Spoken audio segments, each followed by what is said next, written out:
దేవుడు మనిషిని పుట్టించిన ఉద్దేశం మనుషుని ఊహకి మించినది. తరతరాలు ఆలోచించిన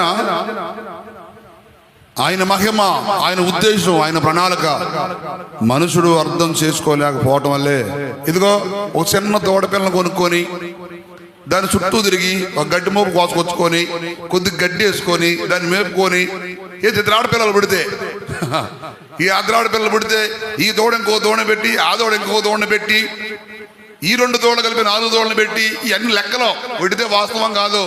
ఈ లోపల ఇంట్లో ఉన్నాడు దాగుతురు, ఈ లోపల ఒంట్లో ఉన్న సేవం తగ్గిపోద్ది, గడ్డి కోసుకొచ్చే శక్తి పోద్ది.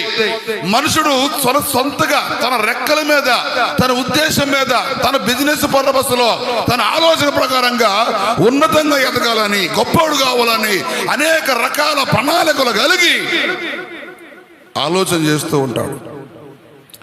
దేవుని ఉన్నతమైన ఆలోచనని, దేవుని ఉన్నతమైన మంచితనాన్ని, దేవుని ఉన్నతమైన ఉద్దేశాన్ని ఎప్పుడు మనుషుడు తెలుసుకుంటాడో అప్పుడు మాత్రమే ఆశీర్వదించడం ప్రారంభించబడింది.